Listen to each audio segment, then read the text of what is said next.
Hello बच्चों, नमस्कार। आप लोग देख रहे हैं यूट्यूब चैनल एमसीआई और मैं हूं विकास त्रिपाठी। बच्चों, पिछले वीडियो में हम लोगों ने एक्सरसाइज 10A के दो प्रश्न देख लिए थे।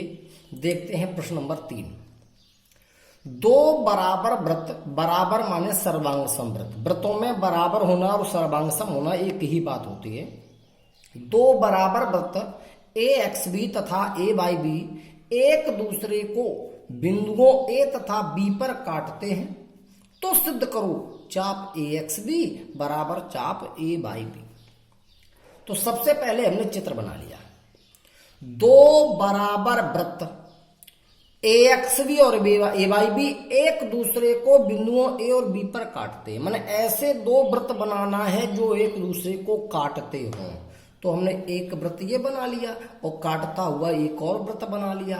ये ए और बी बिंदुओं पर काट रहे हैं। तो पहला वृत्त हो गया ए एक्स बी, वृत्त ए एक्स बी, और दूसरा वृत्त हो गया ए बाई बी। ये वृत्त एक दूसरे को ए और बी बिंदुओं पर काट रहे हैं। तो हमें सिद्ध करना है कि चाप ए एक्स बी, ये वाला चाप, बराबर चाप ए बाई बी माने ये वाला चाप। ये चाप और ये चाप बराबर हैं, ये सिद्ध करना है। तो सबसे पहले हेडिंग दिया है, क्या दिया है? दो बराबर वृत्त। इन वृत्तों के नाम है ए एक्स बी तथा B by B, A by B, A by B. दो बराबर वृत्त ए एक्स बी तथा ए वाई बी एक दूसरे को बिंदुओं ए तथा बी पर काटते हैं। ये हमें सवाल में दिया है और हमें सिद्ध करना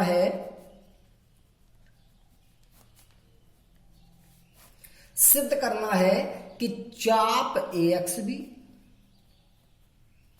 और बराबर में चाप ए बाई बी, ये हमें सिद्ध करना है। बच्चों, इस प्रश्न में थोड़ी सी रचना की आवश्यकता होती है। हमें इन दोनों वृत्तों की उभयनिष्ठ जीवा ए बी खींचनी होती है, अर्थात इनके प्रतिच्छेद बिंदुओं को आपस में मिलाना होता है। तो रचना में हम दो प्रकार से लिख सकते हैं। चाहे तो लिख दें बिंदु ए को बी से मिलाएं, और चाहे लिख दें दोनों वृत्तों की उभयनिष्ठ जीवा ए बी खींची। तो हम लिख दे रहे बिंदु ए को बी से मिलाया। ये हमने रचना में लिख दिया। उपपत्ति देखते हैं बच्चों। हम देख रहे हैं कि एक वृत्त ए एक्स बी है और एक वृत्त ए बाई बी है। इन दोनों वृत्तों में जीवा ए बी उभयनिष्ठ है। उभयनिष्ठ माने ये दोनों वृत्तों की जीवा है। हमने कल पढ़ा था, यदि दो सर्वांगसम वृत्तों की जीवाएं आपस में बराबर हों तो उनके संगत चाप सर्वांगसम भी होते हैं और बराबर भी होते हैं। उनके द्वारा केंद्र पर बने कोण भी बराबर होते हैं। उनके द्वारा एकांतर खंडों में बने कोण भी बराबर होते हैं। तो ये जो दो वृत्त हैं, इनकी जीवा ए बी दोनों में उभयनिष्ठ है। तो लिखेंगे वृत्त ए एक्स बी तथा वृत्त ए बाई बी में, इस वृत्त में जीवा ए बी पड़ेगी। जो ए एक्स बी वृत्त है इसमें जीवा ए बी है, और जो दूसरा वृत्त ए बाई बी है इसमें भी जीवा ए बी है, तो इसमें भी ए बी। ये दोनों में बराबर है, एक ही जीवा है, क्योंकि ये उभयनिष्ठ जीवा है। उभयनिष्ठ जीवा है इसलिए बराबर है। अब दो सर्वांगसम वृत्तों की अगर जीवाएं बराबर हों तो उनके संगत चाप सर्वांगसम होते हैं। इसलिए इस वृत्त ए एक्स बी में जीवा ए बी के संगत जो लघु चाप है वो है ए एक्स बी। तो चाप ए एक्स बी, और इस दूसरे वृत्त ए बाई बी में जीवा ए बी के संगत जो लघु चाप है वो है चाप ए बाई बी। अगर जीवाएं बराबर है तो संगत चाप सर्वांगसम होते हैं। और अगर दो चाप सर्वांगसम है तो सभी अंग समान, लंबाई भी समान होगी, इसलिए चाप ए बी एक्स बी, चाप ए एक्स बी और बराबर चाप ए बाई बी, यही हमें सिद्ध करना था। बच्चों उत्पत्ति को एक बार फिर से देख लें। चूंकि चाप ए एक्स बी और चाप बी बाई बी बराबर सिद्ध करने हैं, तो हमने देखा कि इस वृत्त में और इस वृत्त में, इन दोनों वृत्तों में ए बी जीवा उभयनिष्ठ है। हमें पता है यदि दो वृत्तों की जीवाएं बराबर हों तो उनके संगत चाप सर्वांगसम होते हैं। तो वृत्त ए एक्स बी और वृत्त ए बाई बी में जीवा ए बी इसमें भी है, जीवा ए बी इस वृत्त में भी है, तो ये दोनों में बराबर होगी, उभयनिष्ठ जीवा है। अब अगर दो सर्वांगसम वृत्तों में जीवाएं बराबर है तो इनके संगत चाप सर्वांगसम होंगे। तो इस वृत्त ए एक्स बी में संगत चाप बन गया ए बी और ए एक्स बी, और इस दूसरे वृत्त ए बाई बी में संगत चाप बन गया ए बाई बी। तो चाप ए बाई बी, ये संगत चाप आपस में सर्वांगसम होंगे। और अगर दो चाप सर्वांगसम है तो बराबर भी होंगे, चाप ए एक्स बी बराबर चाप ए बाई बी, यही हमें सिद्ध करना था। अब बच्चों प्रश्न नंबर 4, एक वृत्त के दो चाप खंडों की लंबाइयां क्रमशः 27 और 36 सेंटीमीटर हैं। चाप खंडों द्वारा वृत्त के केंद्र पर अंतरित कोणों के मापों का अनुपात ज्ञात कीजिए। बच्चों ध्यान से देखें, एक वृत्त के दो चाप खंडों की लंबाइयां, एक चाप खंड हो गया ए बी, यहां से यहां तक, इसकी लंबाई 27 है, और दूसरा चाप खंड सी से लेकर डी तक हो गया, इसकी लंबाई दी है 36 सेंटीमीटर। कह रहा था कि चाप खंडों की लंबाइयां 27 और 36 सेंटीमीटर हैं, इनके द्वारा केंद्र पर बने कोणों का अनुपात ज्ञात कीजिए। इन कोणों का अनुपात निकालना है, इन चाप खंडों की लंबाइयां 3। तो बच्चों हमने कल बताया था चापों की लंबाइयों का अनुपात, इनके द्वारा केंद्र पर बने कोणों का अनुपात, इनके द्वारा एकांतर खंडे में बने कोणों का अनुपात और इनकी संगत जीवाओं का अनुपात, ये सारे अनुपात आपस में बराबर होते हैं। किसी एक का अनुपात दिया हो, शेष का भी अनुपात वही होता है। तो चाप खंडों का अनुपात और केंद्र पर बड़े कोणों का अनुपात बराबर ही होगा। तो लिखना होगा हमें चाप ए बी की लंबाई बराबर 27 सेंटीमीटर, चाप सी डी की लंबाई 36 सेंटीमीटर। पूछा गया है कोण एओ बी अनुपात कोण सीओडी। हमें इस कोण का एओ बी और इस कोण सीओडी, इन दोनों का अनुपात हमसे पूछा गया है। तो हम लिखेंगे कोण एओ बी अनुपात कोण सीओडी बराबर चाप ए बी अनुपात चाप सी डी। यानी केंद्र पर बने कोणों का अनुपात चापों की लंबाइयों के अनुपात के बराबर होता है। अब चाप ए बी की लंबाई 27 और अनुपात चाप सी डी की लंबाई 36। इनको समान संख्या से कैंसिल कर दीजिए, ये 9 से कैंसिल हो रहा है, 9 तिया 27 और 9 चौके 36, यानी आ गया कोण एओ बी अनुपात कोण सीओडी बराबर 3 अनुपात 4। ये हो गया बच्चों आंसर। हमसे केंद्र पर बने कोणों का अनुपात पूछा था और चापों की लंबाई दी थी। हमें पता है कि केंद्र पर बने कोणों का अनुपात चापों की लंबाई के अनुपात के बराबर होगा। चाप की लंबाई 27 और 36 थी, 27 अनुपात 36 हो गया, इन्हें 9 से कैंसिल कर दिया, 9 3 27, 9 चौके 36, यानी अनुपात आ गया 3 अनुपात 4। अब बच्चों प्रश्न नंबर 5, याद कीजिए कि दो वृत्त सर्वांगसम होते हैं यदि उनकी त्रिज्याएं बराबर हों। ये नियम है जो हमने आप लोगों को पढ़ाया है। सिद्ध करो कि सर्वांगसम वृत्तों की बराबर जीवाएं उनके केंद्रों पर बराबर कोण अंतरित करती हैं। बच्चों पहली 2 लाइनों में तो नियम है जो आपने पढ़ा है, सर्वांगसम वृत्त क्या होते हैं ये बताया गया है, तो इससे तो कोई मतलब ही नहीं है, तो हम पहले से जानते हैं। सिद्ध करो कि सर्वांगसम वृत्तों की बराबर जीवाएं उनके केंद्रों पर बराबर कोण अंतरित करती हैं। बच्चों ये प्रमेय नंबर 1 है जो कि हमने पढ़ी है।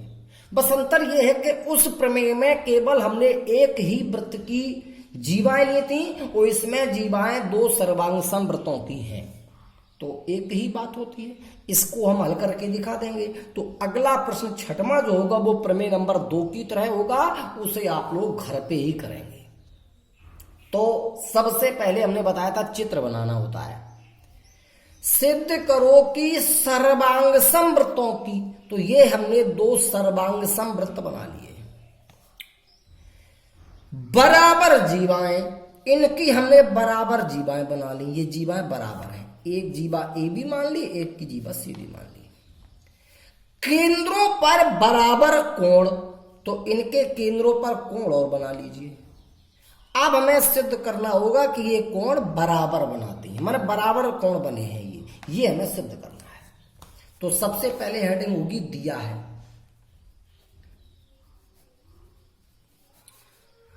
दो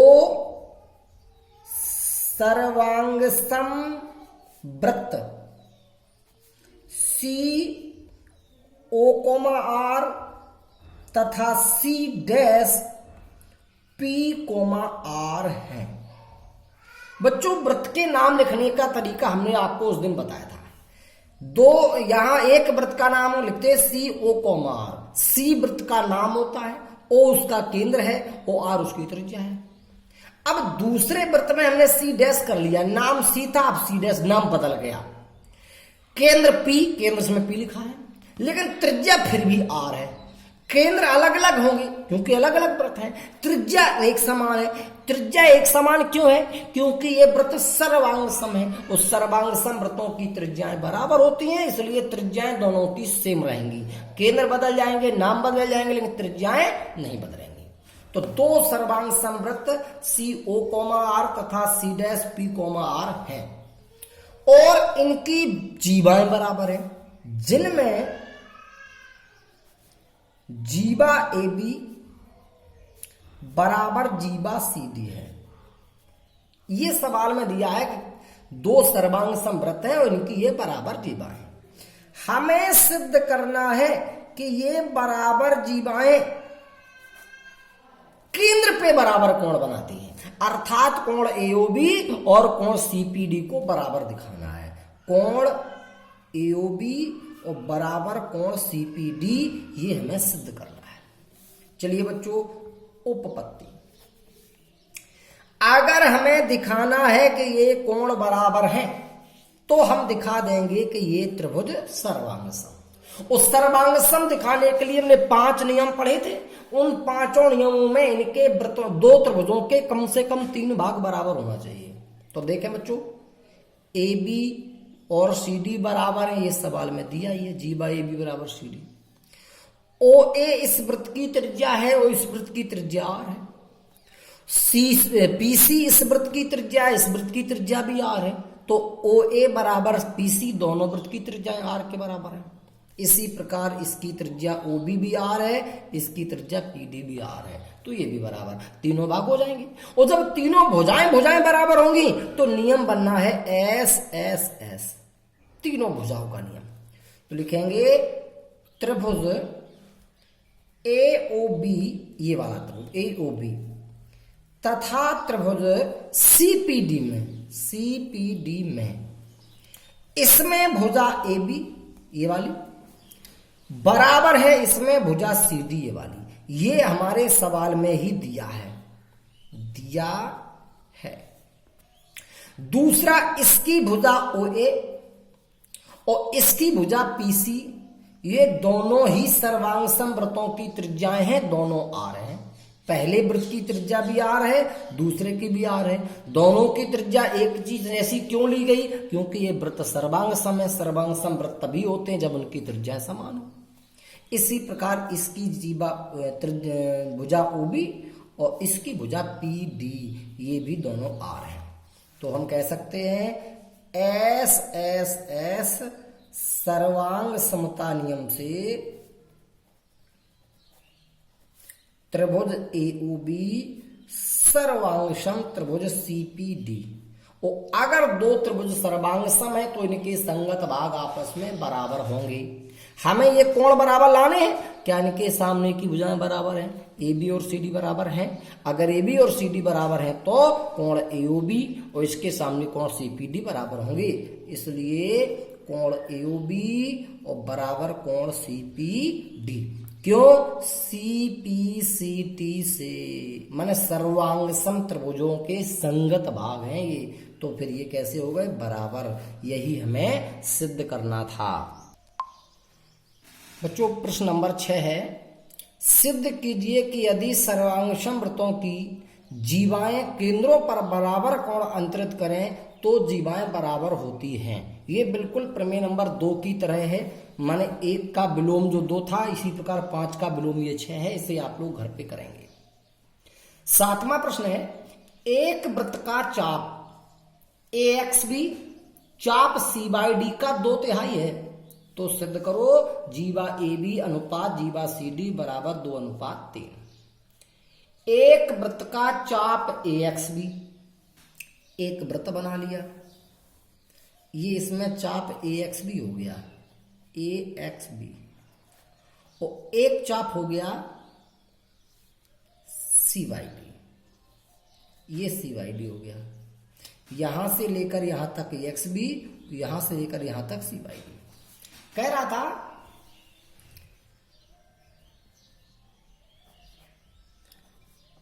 दिया है एक वृत्त में चाप AXB,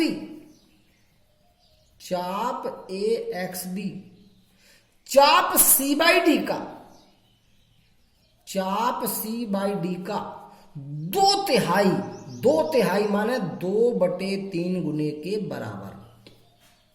चाप AXB चाप C/D का 2/3 माने 2/3 गुने के बराबर है। हमें सिद्ध करना है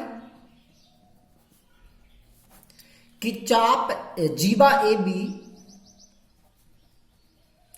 अनुपात जीवा CD बराबर 2:3। चलिए बच्चों, उत्पत्ति। हमें इन जीवाओं की लंबाइयों का अनुपात इतना दिखाना है। हमने पढ़ा था चापों की लंबाइयों का अनुपात, जीवाओं की लंबाइयों का अनुपात, इनके द्वारा केंद्रों पर बने कोणों का अनुपात और इन चापों के द्वारा एकांतर खंडों में बने कोणों का अनुपात हमेशा बराबर होता है। तो जो अनुपात चाप AXB और C/D में होगा वही अनुपात जीवा AB और CD में होगा। तो चलिए बच्चों ध्यान देते हैं। आपको दिया है चाप AXB बराबर चाप C/D गुणा 2/3।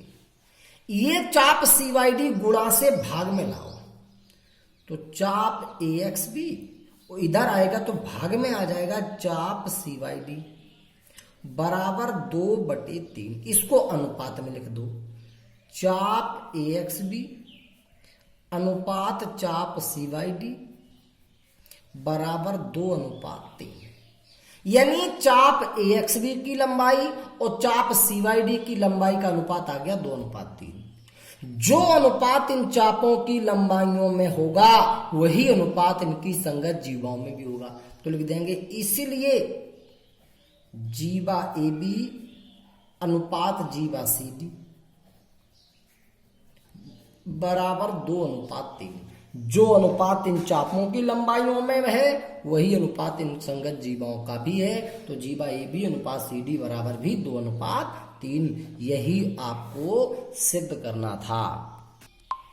बच्चों प्रश्न नंबर 8 देखते हैं। सिद्ध कीजिए कि वृत्त की समान जीवाएं किताब में यहां समांतर छपा हुआ है, इसको समान कर लेंगे। समान जीवाएं समान चाप काटती हैं। बच्चों ये भी प्रमेय है। प्रमेय में हमने पढ़ा था प्रति समान जीवाओं के संगत चाप सर्वांग सम होते हैं, और जब चाप सर्वांग सम होते हैं तो चाप बराबर भी हो जाते हैं। तो जो बिल्कुल प्रमेय में किया था, प्रमेय नंबर 3 या 4 होगी, वही बिल्कुल इसमें भी करना है। चलिए हम जल्दी से इसको करके दिखा देते हैं। वृत्त की, तो वृत्त बना लिया। समान जीवाएं, एक जीवा ए बी हो गई और एक जीवा सी डी हो गई, ये समान जीवाएं हैं, ये जीवाएं बराबर हैं। समान चाप काटती हैं, अर्थात चाप ए बी और सी डी भी समान है, ऐसा सिद्ध करना है। तो सबसे पहले दिया है एक वृत्त CO, R में जीवा ए बी बराबर जीवा सी डी है। ये दिया है कि जीवाएं बराबर है। हमें सिद्ध करना है कि इनके चाप बराबर हैं। पिछले बारे में प्रमेय में सिद्ध करना था चाप सर्वांग सम है। हमें सिद्ध करना है चाप ए बी, ये वाला चाप ए बी, और बराबर चाप सी डी, ये वाला चाप सी डी, ये बराबर सिद्ध करने हैं। रचना में प्रमेय में क्या किया था? ए को, बी को, सी को, डी को केंद्रों से मिलाया था। बिंदुओं ए बी सी तथा डी को केंद्र ओ से मिलाया, ओ से मिलाया। उपपत्ति। बच्चों अगर हमें चाप बराबर दिखाने हैं तो पहले चाप सर्वांग सम दिखाने पड़ेंगे, और चाप सर्वांग सम तब होते हैं जब इनके अंशमाप बराबर होते हैं। तो हमें एक कोण बराबर दिखाना है, तो त्रिभुजों को सर्वांग सम दिखा दो। त्रिभुज एओबी तथा त्रिभुज सीओडी में, इसमें जीवा ए बी बराबर जीवा सी डी, सवाल में दिया है। जीवा ए बी बराबर सी डी, ये सवाल में दिया है। ओ ए बराबर ओ सी बराबर आर, एक ही वृत्त की त्रिज्या है। ओ बी बराबर ओ डी, ये भी आर, एक ही वृत्त की त्रिज्या ये भी है। इसलिए एस एस एस सर्वांग समता नियम से त्रिभुज एओबी सर्वांग सम त्रिभुज सीओडी हो जाएगा। और अगर त्रिभुज सर्वांग सम हो गए तो इनके संगत भाग बराबर होंगे। इसलिए देखो ये कोण बराबर दिखाने हैं, तो इनके सामने की भुजाएं देखो क्या बराबर थी, बिल्कुल ए बी बराबर सी डी थी। तो ए बी के सामने कोण एओबी और बराबर सी डी के सामने कोण सीओडी बराबर होंगे। क्यों होंगे? सीपी सीटी से। बच्चों कोण एओबी इस चाप ए बी का अंशमाप है, तो एम चाप ए बी, और बराबर कोण सीओडी चाप सीडी का अंशमाप है, तो एम चाप सीडी। अगर चापों के अंशमाप बराबर हैं तो वे चाप सर्वांग सम होते हैं। इसलिए चाप ए बी सर्वांग सम चाप सीडी, और अगर दो चाप सर्वांग सम हो तो वे चाप आपस में बराबर होते हैं। इसलिए चाप ए बी बराबर चाप सी डी, यही हमें सिद्ध करना था। बच्चों ये प्रश्न हमने जल्दी जल्दी इसलिए कर दिया है क्योंकि एक लाइन छोड़ के यहां तक तो आप लोग प्रमेय में कर ही चुके थे, इसलिए आपको जल्दी से इसको बता दिया। चलिए बच्चों धन्यवाद।